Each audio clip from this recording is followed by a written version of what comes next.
Οι αρχαίοι πίστευαν πως ο κάτω κόσμος δεν βρισκόταν κάπου αφηρημένα κάτω από τη γη, αλλά είχε συγκεκριμένες εισόδους, σπηλιές, λίμνες, χάσματα και ιερά σημεία, όπου το όριο ανάμεσα στους ζωντανούς και τους νεκρούς γίνονταν επικίνδυνα λεπτό.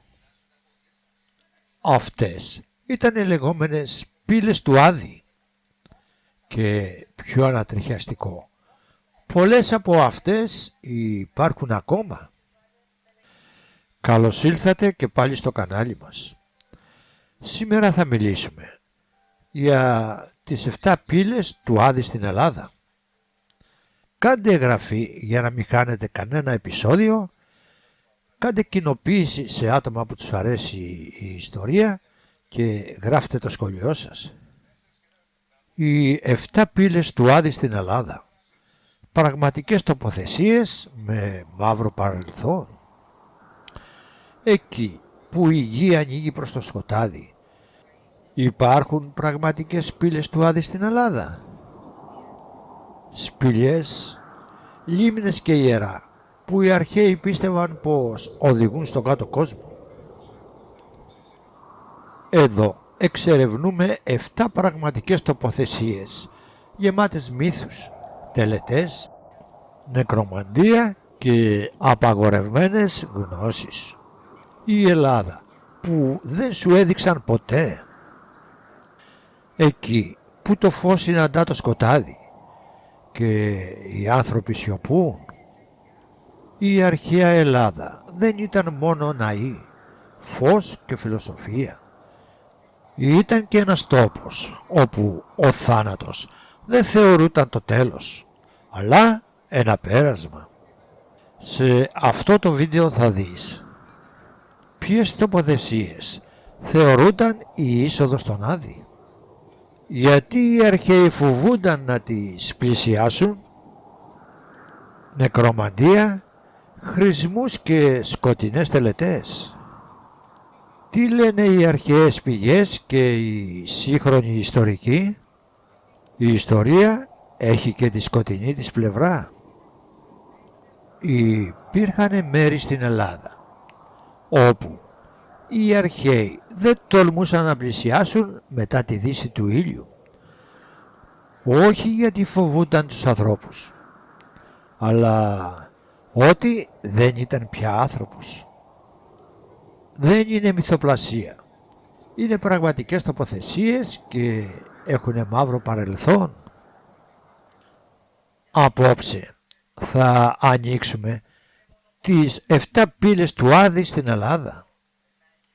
Πρώτο, το νεκρομαντίο του Αχέροντα, εκεί που μιλούσαν οι νεκροί.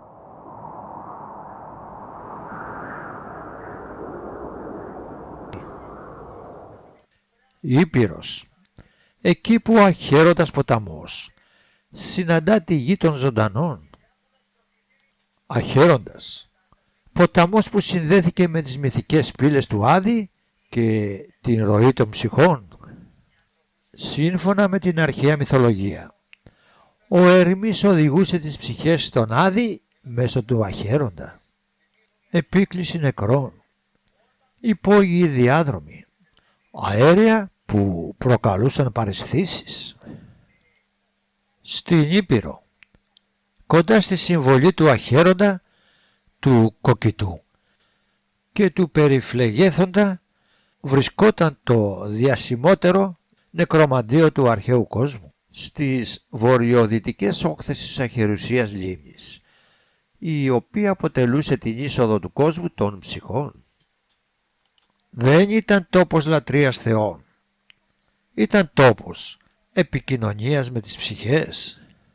Το νεκρομαντίο είναι χτισμένο στην κορφή ενός λόφου, στο οποίο κατέληγαν οι επισκέπτες από το ακροτήρι χειμέριο του χωριού Αμμουδιά, για να επικοινωνήσουν με τις ψυχές των αγαπημένων τους προσώπων.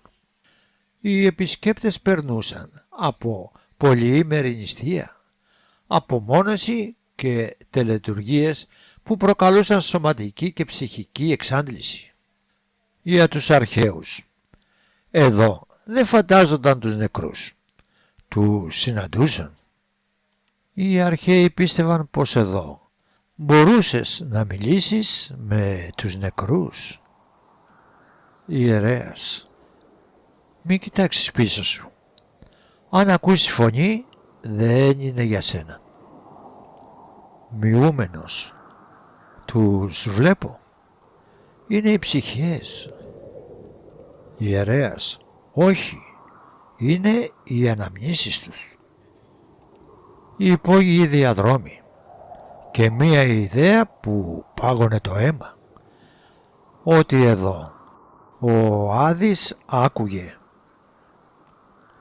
Σύγχρονες περιγραφές λένε πως οι πύλες του Άδη στον Αχέροντα βρίσκονται στο Φαράγγι κοντά στο χωριό Σερεζιανά, όπου σύμφωνα με το μύθο βρισκόταν ο Κέρβερος.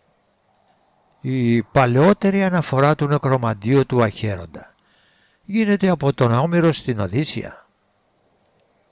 Όταν η Κύρκη συμβουλεύει τον Οδυσσέα να συναντήσει στο κάτω κόσμο το τυφλό μάτι Τηρεσία και να πάρει χρησμό για την επιστροφή στην πατρίδα του, και αμέσως παρακάτω δίνει την περιγραφή της καθόδου του Οδυσσέα στον Άδη.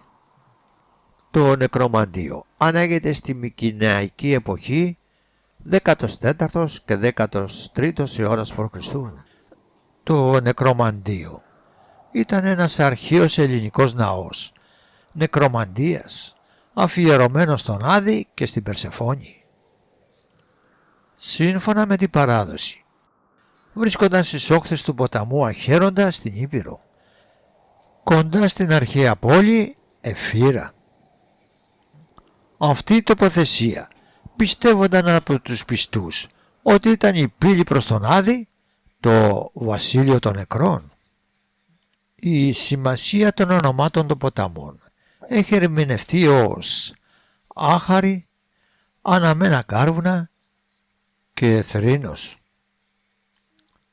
Μία νέα τοποθεσία στο Μεσοπόταμο της Υπήρου προτάθηκε ως η τοποθεσία του νεκρομαντίου το 1958, αλλά αυτή η ταύτιση αμφισβητείται πλέον. Στο νεκρομαντίο Αχέροντα, για να έχει ο επισκέπτης επαφή με τις ψυχές των νεκρών, έπρεπε να τελέσει προσφερές και να τις βγάλει από τη λύθη, δίνοντάς τους να πιούν αίμα. Πέραν αυτού, έπρεπε να υποβληθεί σε πολυήμερη δοκιμασία ψυχικού και σωματικού καθαρμού. Αξιοσημείωτη είναι η αναφορά του Ομήρου, σύμφωνα με την οποία η μάνα του Οδυσσέα δεν αναγνώρισε παρά μόνο όταν είπε το αίμα της προσφοράς. Η τελετουργική χρήση του νεκρομαντίου περιελάμβανε περίτεκνες τελετές, όπου οι ιερείς που επιθυμούσαν να μιλήσουν με τους νεκρούς ξεκινούσαν συγκεντρώνοντας το ναό που έμοιαζε με ζιγκουράτ και καταναλώνοντας ένα γεύμα από κουκιά, χοιρινό, κρυθαρένιο ψωμί και στρίδια. Μετά από μια τελετή καθαρισμού και τη θυσία προβάτων, οι πιστοί κατέβαιναν μέσα από μια χθόνια σειρά από ελικοειδείς διαδρόμους, αφήνοντας προσφορές, καθώς περνούσαν μέσα από μια σειρά από σιδερένιες πύλες. Η νεκρομαντία έθετε μια σειρά από ερωτήσεις και έψαλε προσευχές, και οι ιερείς στη συνέχεια έβλεπαν τον ιερέα να σηκώνεται από το πάτωμα και να αρχίζει να πετάει μέσα από το ναό. Τα είδωλα των ψυχών τα ανέβαζαν οι ιερείς με σιδερένιους μοχλούς, με γρανιάζα και καστανιέτες από την υπόγεια αίθουσα. Στο τέλος οι πιστοί αποχωρούσαν από άλλη έξοδο, ώστε να μην έρθουν σε επαφή με τους επόμενους επισκέπτες, εξασφαλίζοντας με αυτόν τον τρόπο τη μυστικότητα. Η οποιαδήποτε μαρτυρία του χρησμού αποτελούσε βλασφημία και οδηγούσε ακόμα και σε θάνατο. Όλη η διαδικασία έχει ως εξής.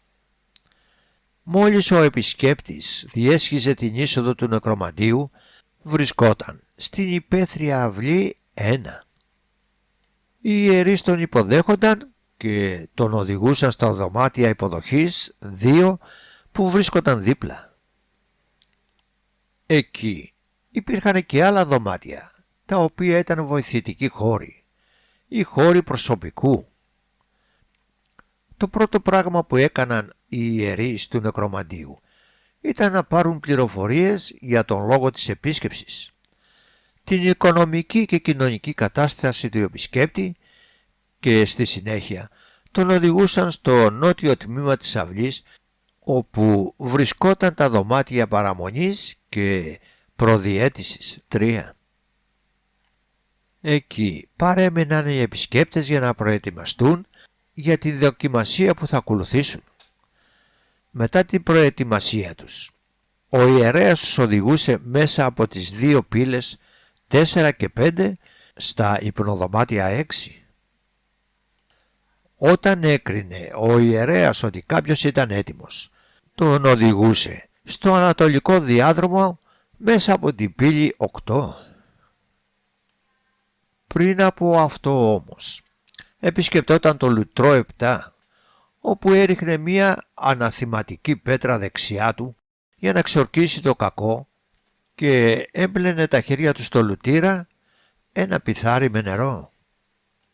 Μετά το πλύσιμο των χεριών, ο επισκέπτης οδηγούνταν στο τελευταίο βόρειο δωμάτιο παραμονής 9 για άγνωστο χρονικό διάστημα, όπου η δίαιτα ήταν αυστηρή και με τις συνεχές προσευχές αλλά και τις διηγήσεις του ιερέα μέσα στο σκοτάδι, οι αισθήσεις άρχισαν να υπολειτουργούν, οδηγώντας τον σε μια κατάσταση παραισθήσεων. Τελικά, με οδηγό τον ιερέα, ο επισκέπτης έβγαινε στο ανατολικό διάδρομο 10, όπου θυσίαζε ένα ζώο, συνήθως πρόβατο, και κατευθυνόταν στη πύλη 11 του νοτίου διαδρόμου. Ο νότιος διάδρομος 12 ήταν δεδαλώδης, σαν λαβύρινθος με 3 τοξότες. Πύλες του Άδη που είχαν σιδερένιες πόρτες με καρφιά, ώστε να ενισχύει την αίσθηση του κάτω κόσμου. Εδώ πρόσφεραν στους θεούς άλευρα, άλφυτα και μέσα σε πύλινες λεκάνες που τις έσπαζαν επί τόπου. Η τελευταία πύλη ήταν η είσοδος του ιερού 13, επίσης σιδερόφρακτη, και οδηγούσε στην κεντρική αίθουσα του ιερού 14, μία αίθουσα μεγέθους 15 επί 4,25, δεξιά και αριστερά, της οποίας υπήρχαν από 3 δωμάτια, τα οποία ήταν αποθηκευτικοί χώροι 15 για δημητριακά και προσφορές των επισκεπτών. Εδώ, στην κεντρική αίθουσα 14, γινόταν οι χοές, δηλαδή προσφορές σε υγρή μορφή, όπως γάλα, μέλι, κρασί και αίμα θυσιασμένων ζώων, που χύνονταν στο πλακόστρωτο δάπεδο για να εξυμνήσουν τους θεούς του κάτω κόσμου. Μετά από αυτό, σε αυτόν τον χώρο εμφανίζονταν και οι σκιές των νεκρών και μιλούσαν στον επισκέπτη. Για τον τρόπο που γινόταν αυτό υπάρχουν ενδείξεις ότι ένα είδος γερανού, ανάλογο με αυτά που χρησιμοποιούν στο θέατρο, είχε κατασκευαστεί για να εμφανίζει μπροστά στον πιστό ανθρώπινα ομοιώματα που έδιναν την εντύπωση ότι ήταν οι σκιές των νεκρών. Στο τέλος ο επισκέπτης οδηγούνταν στην έξοδο 16 του ανατολικού διαδρόμου για να μην συναντήσει τους άλλους που ακόμα προετοιμαζόταν. Δεν έπρεπε να πει σε κανέναν τι είδε, τι έζησε, γιατί θεωρόταν βλαστημία. Λακωνία, Τέναρο, η πιο τρομακτική είσοδος στον κάτω κόσμο.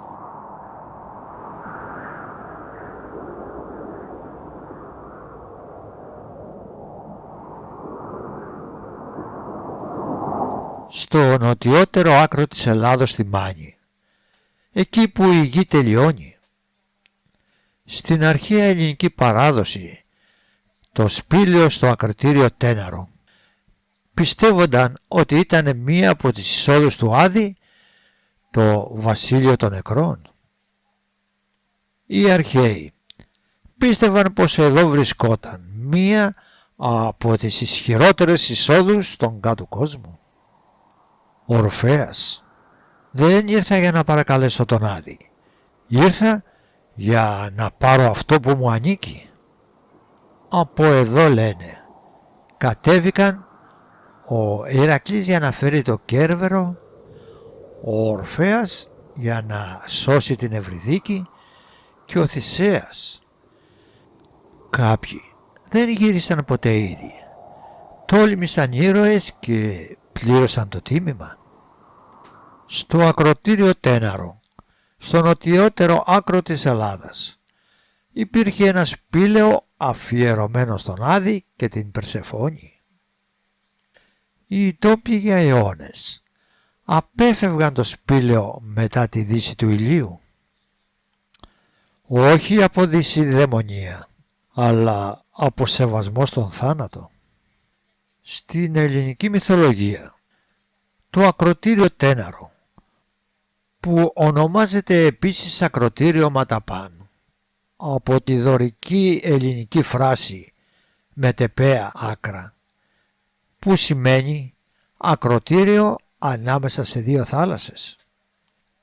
Κατέχει σημαντική θέση ως την μυθολογική είσοδο στον κάτω κόσμο υπό την προεδρία του Άδη, Θεού των νεκρών.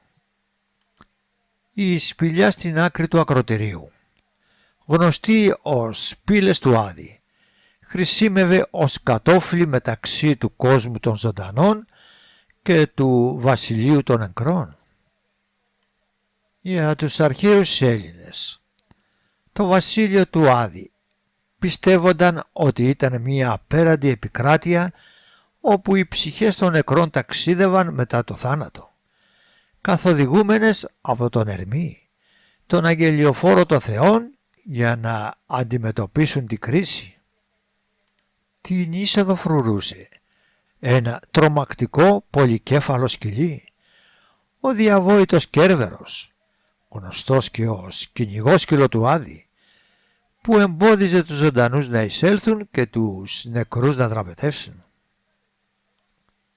Μέσα στα σκιερά βάθη του Άδη βρίσκονταν διάφορα βασίλεια, συμπεριλαμβανομένων των ηλισίων πεδίων για τους ενάρετους και του ζωφερού Τάρταρου για τους ασεβείς, αντανακλώντας την πολύπλοκη κατανόηση των Ελλήνων για την ηθική και τη μεταθάνατον ζωή.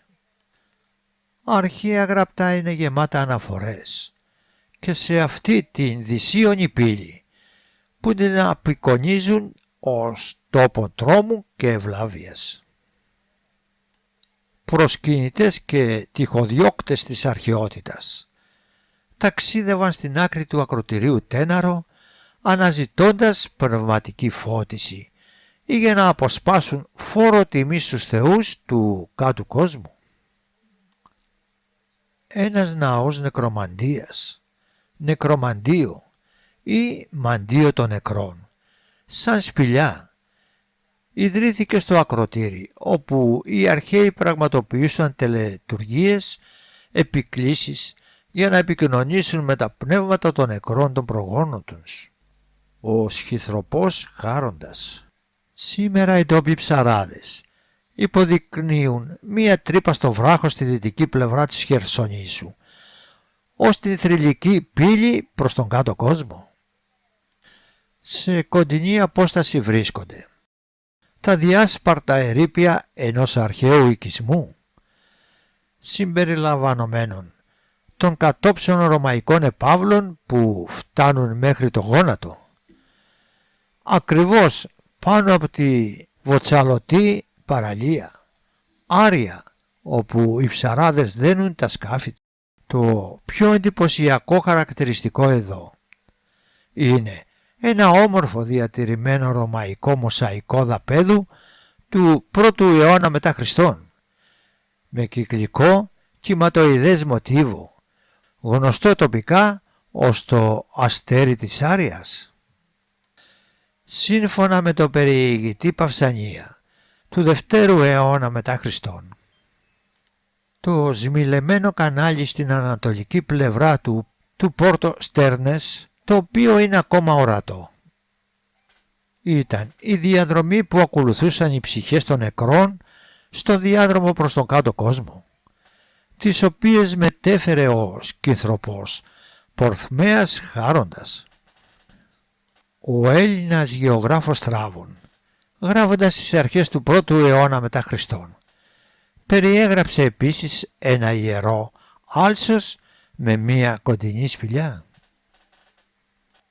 Το ακρωτήριο Τέναρο ήταν επίσης η τοποθεσία της πόλης Τέναρο, ενός από τους παλαιότερους οικισμούς στην περιοχή της αρχαίας Λακωνίας, και κάποτε ένα πολυσύχναστο κέντρο θαλασσίου εμπορίου και πολιτιστικών ανταλλαγών. Η πόλη έγινε διάσημη για το πράσινο μαρμαρό της και τα θαλάσσια σαλιγκάρια μούρεξ, οι οποία απέδιδαν τη πολύτιμη λακεδαιμονική πορφύρα. Ο μύθος της ίδρυσης της πόλης συνδέεται στενά με τη μορφή του Τέναρου, γιο του Δία ή του Ποσειδώνα, ανάλογα με την παράδοση, ο οποίος λέγεται ότι ίδρυσε εδώ ένα ιερό του Ποσειδώνα, γνωστό ως Τέναρο. Στην αρχαιότητα, ο ναός και το σχετικό ιερό ήταν γνωστό ως τόπος ασύλου για σκλάβους. Σύμφωνα με τον Έλληνα ιστορικό Θουκυδίδη, που γράφει στα τέλη του 5ου αιώνα π.Χ., ο ναός ήταν ο τόπος μιας διαβόητης σφαγής ιλότων, αγροτών σκλάβων που ζούσαν υπό των ζυγών των Σπαρτιατών. Η δολοφονία, η οποία έλαβε χώρα κάποια στιγμή στα μέσα της δεκαετίας του 460 π.Χ., θεωρήθηκε παράνομη και οι Σπαρτιάτες ήταν καταραμένοι. Ένας σεισμός που κατέστρεψε τη Σπάρτη το 464 π.Χ. θεωρήθηκε ως θεϊκή τιμωρία που εστάλθηκε από έναν εκδικητικό Ποσειδώνα. Το γεγονός οδήγησε στη γνωστή ελληνική παροιμία «Τενάριον κακό». Η τοποθεσία του ίδιου του ναού στο νότιο σημείο της ηπειρωτικής Ελλάδας, με πανοραμική θέα στο μεσσηνιακό κόλπο στα δυτικά και τον λακωνικό κόλπο στα ανατολικά, χρησιμεύε ως φάρος για τους ναυτικούς που έπλεαν στα επικίνδυνα παράκτια νερά. Οι αρχαίοι ναυτικοί προσέφεραν συστηματικά προσευχές και θυσίες σε αντάλλαγμα για την ασφαλή διέλευση. Στο νοτιότερο άκρο της Χερσονήσου, στο τέλος ενός γραφικού μονοπατιού πεζοπορίας, βρίσκεται ο επιβλητικός φάρος του ακροτηρίου Τέναρου Ματαπάν, σε υψόμετρο 25 μέτρων. Κατασκευασμένος το 1882 από μία ομάδα Γάλλων αρχιτεκτόνων και μηχανικών. Ο τετράγωνος φάρος άρχισε να λειτουργεί το 1887 υπό την αιγίδα της Ελληνικής Υπηρεσίας Φάρων. Αρχικά είχε δέσμη 16 ναυτικών μιλίων και μπορούσε να φωτίσει έως 41 μέτρα πάνω από το νερό, παρέχοντας ένα ζωτικό βοήθημα πλοήγησης για τα διερχόμενα πλοία. Από το 1984 ο φάρος είναι αυτοματοποιημένος, λειτουργώντας με δέσμη που καλύπτει απόσταση 22 ναυτικών μιλίων. Ένα πολυπόθετο τρόπαιο για αντίπαλες παρατάξεις που επιδίωκαν την κυριαρχία στο εμπόριο και την επικράτεια. Μία τέτοια μάχη ήταν η μάχη του Ματαπάν, η οποία έλαβε χώρα στις 19 Ιουλίου του 1717 κατά τη διάρκεια του Θήτα Οθωμανοβενετικού πολέμου 1714-1718. Η σύγκρουση έφερε αντιμέτωπη τη Βενετική Δημοκρατία και τους συμμάχους της με την Οθωμανική Αυτοκρατορία σε έναν αγώνα για κυριαρχία σε βασικά μεσογειακά εδάφη και εμπορικές οδούς.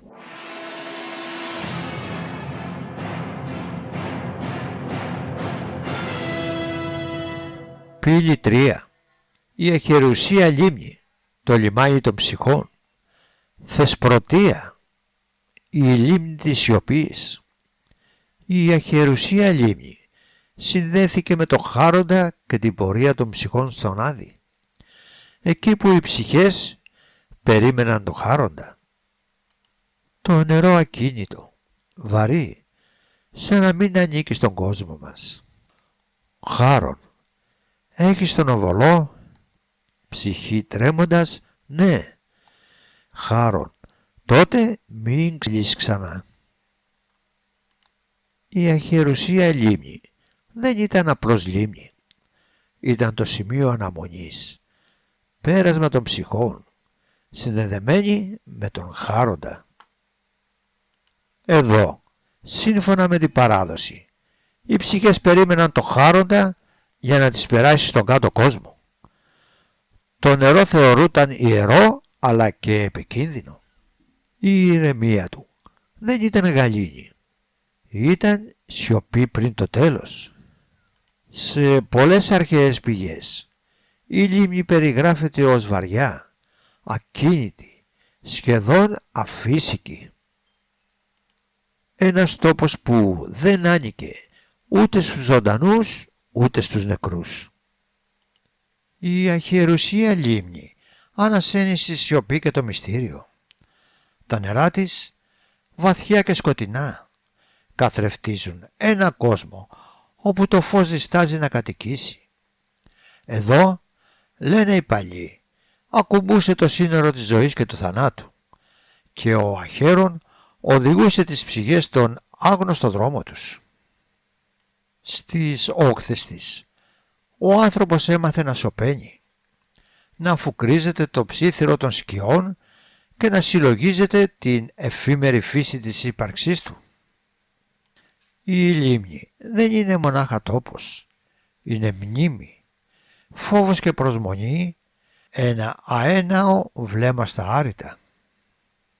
Η Αχερουσία Λίμνη, σύμφωνα με τον αρχαιολόγο Σωτήρη Δάκαρη, ο οποίος ανέσκαψε το λόφο στο Λικούρσι, Μεσοπόταμο, έφτανε ανατολικά μέχρι το χωριό Κανελάκι.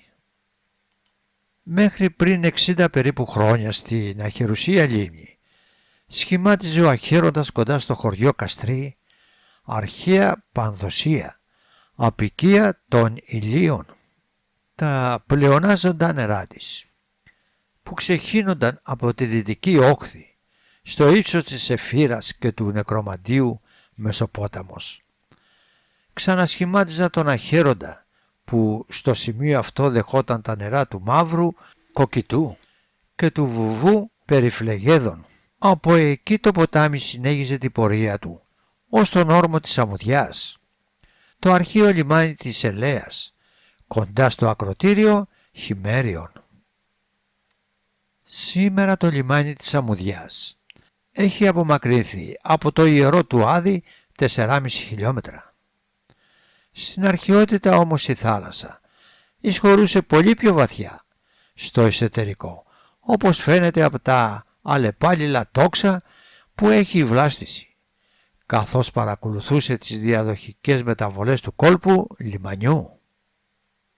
Ήταν λοιπόν στην αρχαιότητα το Χιμέριον, η σημερινή γλώσσα, ένα ευδιάκριτο και πολύ χαρακτηριστικό ακροτήρι για τους ναυτικούς. Στην Οδύσσεια αναφέρεται πως ο Βοριάς έφερε το καράβι του Οδυσσέα στο Πάναγνο, άλσος της Περσεφόνης, με τις πανύψηλες λεύκες και τις άκαρπες σιτιές που δεσπόζουν ακόμα και σήμερα στην περιοχή κάτω από το Νεκρομαντίο, όπου ο Περιφλεγέδων και ο Κοκκίτος που πηγάζει από τη Στίγα σμίγουν με πολύ βουητό, αντιληπτό, ειδικά όταν τα ποτάμια πλημμυρίζουν κατά την χειμερινή περίοδο. Είναι αναμφισβήτητη η ομοιότητα της ομηρικής περιγραφής με το τοπίο της πεδιάδας του Αχέροντα. Ο Απέλιος Λεύκιος, Ρωμαίος συγγραφέας του 2ου αιώνα μετά Χριστόν, στο έργο του «Βιβλίο των Αναμνήσεων» αναφέρει την περίφημη διπλή γέφυρα της Αχερουσίας λίμνης. Η γέφυρα αυτή που κατασκευάστηκε στα μέσα του 3ου αιώνα π.Χ. είχε μήκος 300 μέτρα και στηριζόταν επάνω σε ξύλινους στήλους. Ήταν διπλή ή με διπλό πλάτος καταστρώματος για την άμεση διευκόλυνση των πιστών που συνέρεαν τις ημέρες των εορτών ή έβαιναν παράλληλα δύο ξεχωριστές γέφυρες για να μην έρχονται σε επαφή οι πιστοί που κατέφθαιναν με εκείνους που αποχωρούσαν, με επακόλουθο την ανταλλαγή των πληροφοριών που δεν επιθυμούσε τον ιερατείο του νεκρομαντίου. Σύμφωνα με τον Νι Χάμοντ, η γέφυρα αυτή άρχιζε από την Πούντα, μήπως το όνομα της περιοχής διασώζει την ανάμνηση της γέφυρας, και κατέληγε στο Καστρί. Φυσικά οι πιστοί μπορούσαν να φτάσουν στην περιοχή και με πλωτά μέσα από το γλυκύ λιμένα αμμουδιά.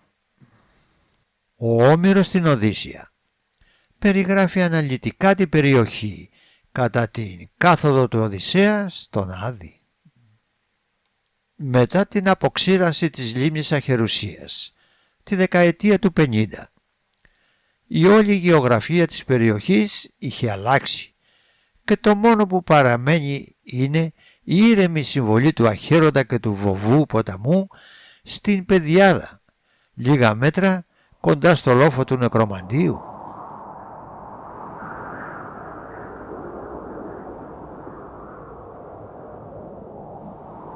Τρία. Ελευσίνα, ιερά των μυστηρίων, η πόλη που άνοιγε μέσα σου.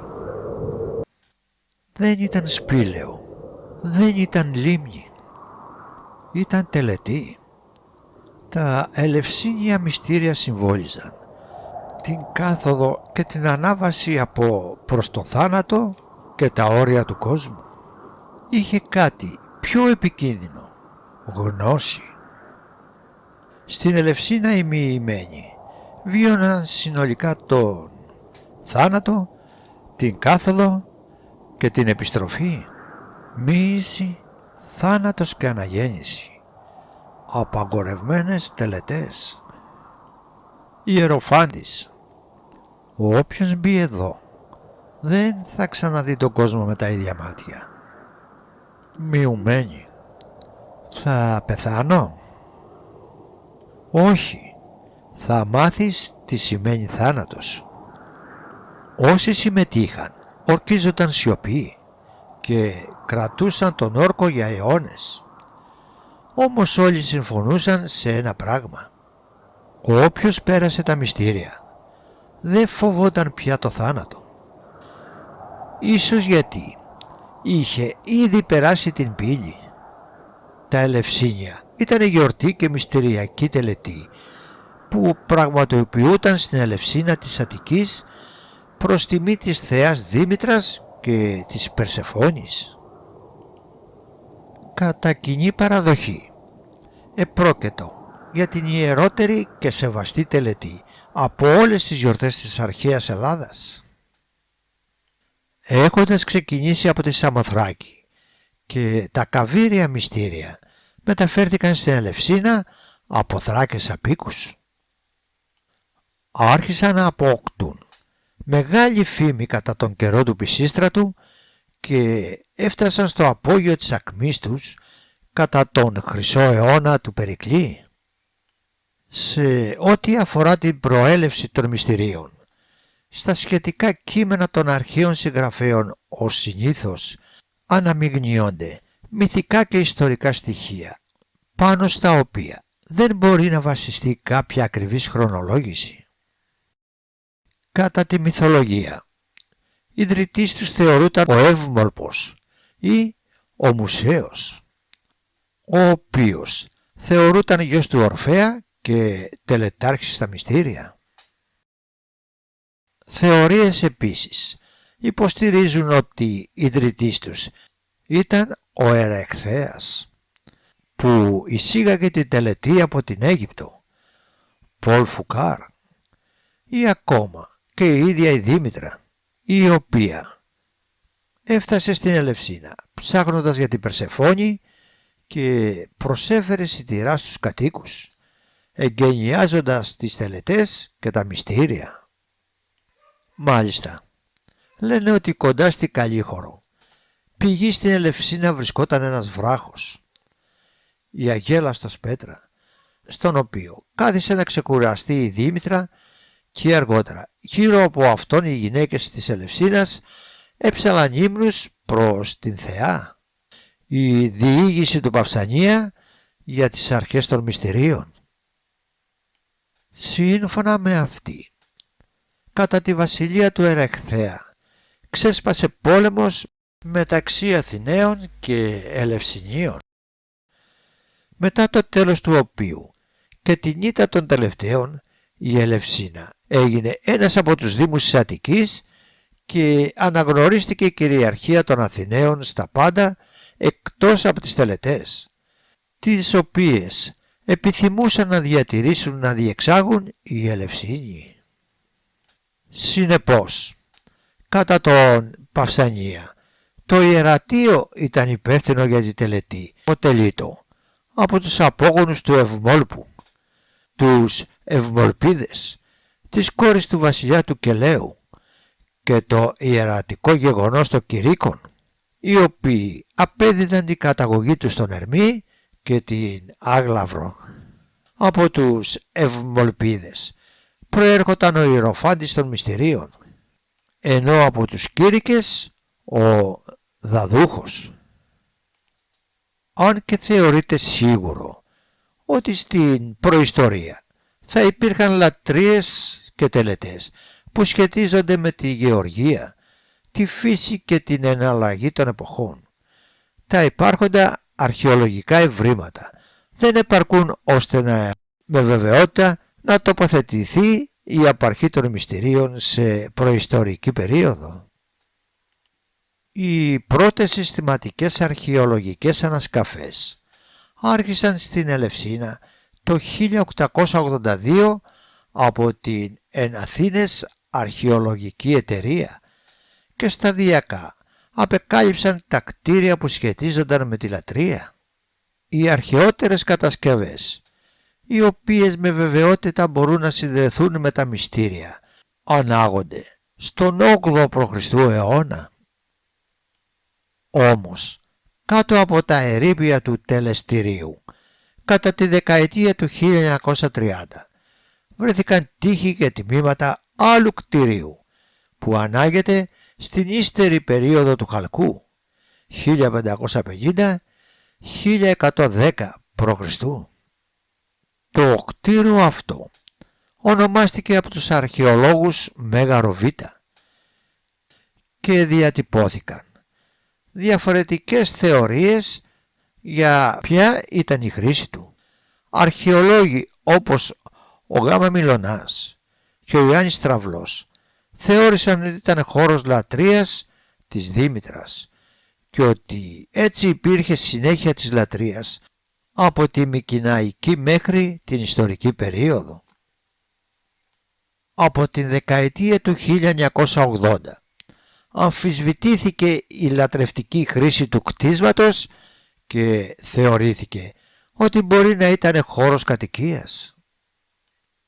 Ο αρχαιολόγος Μανώλης Κοσμόπουλος το 2003 υποστηρίζει ότι το κτίριο μπορεί να χρησιμεύε και για τους δύο σκοπούς, δηλαδή ως κατοικία κάποιου επιφανούς οικογένειας και για την οικιακή λατρεία της θεάς. Τα αρχαιολογικά ευρήματα, σε συνδυασμό με τις αναφορές του Θουκυδίδη, οδηγούν στο συμπέρασμα ότι τα μυστήρια και η ίδια η Ελευσίνα ήταν υπό τον έλεγχο των Αθηναίων από πολύ νωρίς, πιθανώς από τις αρχές του 7ου π.Χ. αιώνα. Κατά τη διάρκεια της Αθηναϊκής ηγεμονίας, τα μυστήρια διακρίνονταν σε μεγάλα και μικρά. Τα μεγάλα γιορτάζονταν στην Αθήνα και στην Ελευσίνα, ενώ τα μικρά στην Άγρα, προάστιο των Αθηνών, κοντά στον Αρδιτό, στις όχθες του ποταμού Ηλισσού.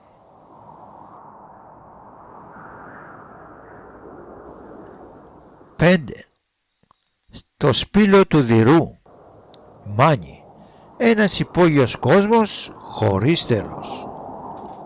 Ένας υπόγειος κόσμος σκοτεινός, ατελείωτος. Το σπήλαιο του Δηρού θεωρήθηκε φυσική ρογμή προς ένα υπόγειο κόσμο, συνδέοντας το φως με το σκοτάδι. Οι αρχαίοι πίστευαν ότι τέτοια σπήλαια ήταν φυσικές ρογμές προς τον κάτω κόσμο. Όποιος χάνονταν εκεί μέσα θεωρούνταν νεκρός. Ο Δηρός στη Μάνη είναι ένας από τους μεγαλύτερους υπόγειους κόσμους της Ευρώπης. Σκοτάδι, νερό, σιωπή. Για τους αρχαίους, τέτοια σπήλαια δεν ήταν απλώς φυσικά φαινόμενα. Ήταν οι ρογμές, σημεία όπου η γη δεν είχε κλείσει σωστά. Όποιος χανόταν εκεί μέσα δεν θεωρούταν χαμένος, θεωρούταν περασμένος. Υπόγειος κόσμος, φόβος, σιωπή, σκοτάδι. Μέσα στο σπήλαιο έχουν βρεθεί απολιθωμένα οστά, πάνθυρα, ίενας, λιονταριού, ελαφιού, κουναβιού και το μεγαλύτερο κοίτασμα υποποτάμων στην Ευρώπη. Κοντά στη φυσική του είσοδο έχουν βρεθεί κεραμικά που υποδηλώνουν την ανθρώπινη παρουσία. 220 μέτρα ανατολικά της Γλυφάδας βρίσκεται το σπήλαιο Αλεπότρυπα. Το σπήλαιο αυτό περιέχει πετρόγλυφα. Το σπήλαιο Αλεπότρυπα, από τα μεγαλύτερα και σημαντικότερα νεολιθικά σπήλαια της χώρας μας, εντοπίστηκε το 1958 από τους σπηλαιολόγους Ιωάννη και Άννα Πετροχύλου, ύστερα από υπόδειξη των κατοίκων της περιοχής. Μικρές και μεγάλες αιθούσεις αναπτύσσονται κατά μήκος ενός κεντρικού δρόμου που διασχίζει το σπήλαιο, μήκους 240 μέτρων. Χρησιμοποιήθηκε δε ως κατοικία, αποθήκη αγαθών, εργαστήριο οικοτεχνικής δραστηριότητας, χώρος ταφής και λατρείας νεκρών. Ισχυρός σεισμός στα τέλη της 4ης χιλιετίας π.Χ. προκάλεσε καταταμένες αποκολλήσεις βράχων από την οροφή και τα πλευρικά τυχώματα του σπηλαίου.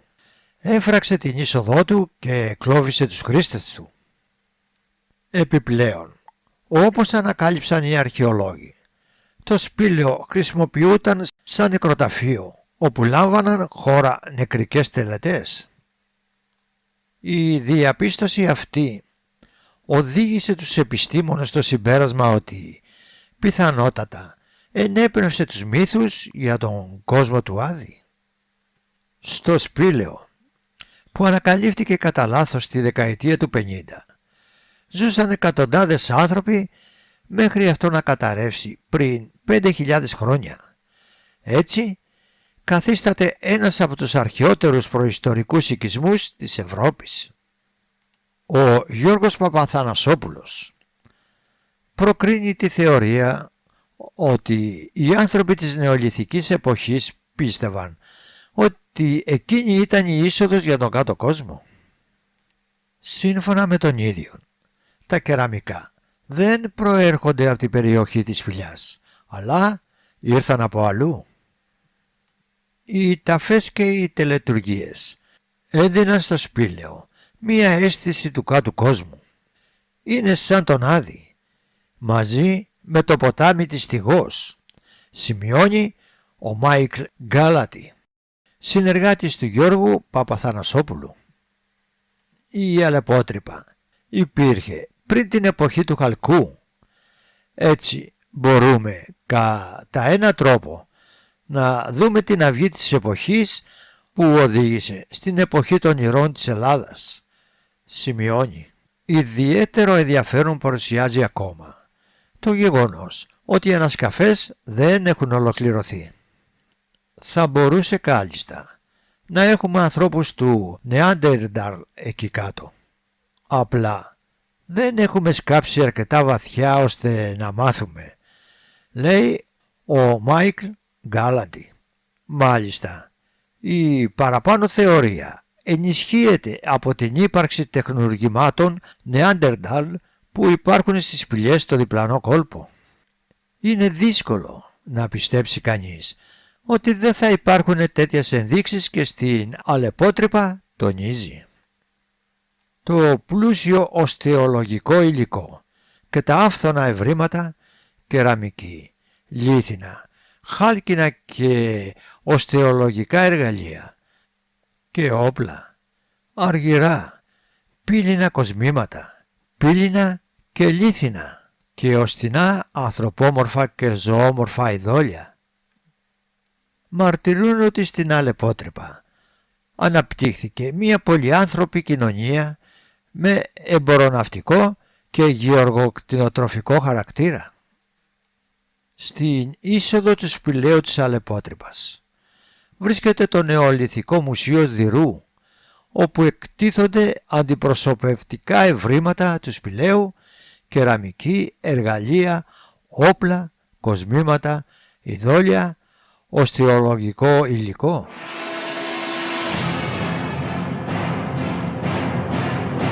Πύλη 6. Λίμνη Βουλιαγμένης. Μια σύγχρονη πύλη ίσως. Ανεξερεύνητο βάθος. Σύγχρονες θεωρίες για την Άβυσσο. Δίτες που μιλούν για αίσθηση ότι δεν είναι μόνοι. Μιλούν για ψευδαισθήσεις, απροσανατολισμό, απώλεια αίσθησης χρόνου, ανεξήγητο φόβο. Ο μύθος προσαρμόζεται, αλλά ο φόβος μένει. Τα αναξερεύνητα βάθη και περιγραφές της βουλιαγμένης λίμνης ενέπνευσαν σύγχρονες θεωρίες για πύλη μεταξύ δύο κόσμων. Παρά τη σύγχρονη εικόνα της, η λίμνη Βουλιαγμένης παραμένει σε μεγάλο βαθμό ανεξερεύνητη. Δεν υπάρχει αρχαίος μύθος που να την ονομάζει πύλη, αλλά ίσως οι πύλες αλλάζουν μορφή με το χρόνο. Στην αρχαιότητα η περιοχή αυτή άνοικε στο δήμο Εξονής, σημερινή Γλυφάδα, Βούλα, Βουλιαγμένη. Η λίμνη και οι θερμές πηγές θεωρούνταν ιαματικές, ιερός τόπος καθαρμού. Πιθανότατα συνδεόταν με την λατρεία του Απόλλωνα, του Ασκληπιού θεό της ίασης και νύφες των υδάτων. Οι αρχαίοι Έλληνες πίστευαν ότι τέτοια νερά ήταν πύλες ζωητικής ενέργειας της γης. Ρωμαϊκή περίοδος. Οι Ρωμαίοι εκμεταλλεύτηκαν τις θερμές πηγές και κατασκεύασαν λουτρά και εγκαταστάσεις υδροθεραπείας. Η λίμνη λειτουργούσε ως φυσικό θεραπευτήριο, κάτι αντίστοιχο με τα σύγχρονα σπα. Μύθοι και λαϊκές δοξασίες. Κατά τους νεότερους χρόνους θεωρήθηκε αβυσσαλαία. Υπήρχαν φόβοι για ρουφήγματα, κυκλοφορούσαν θρύλοι για ατελείωτα βάθη.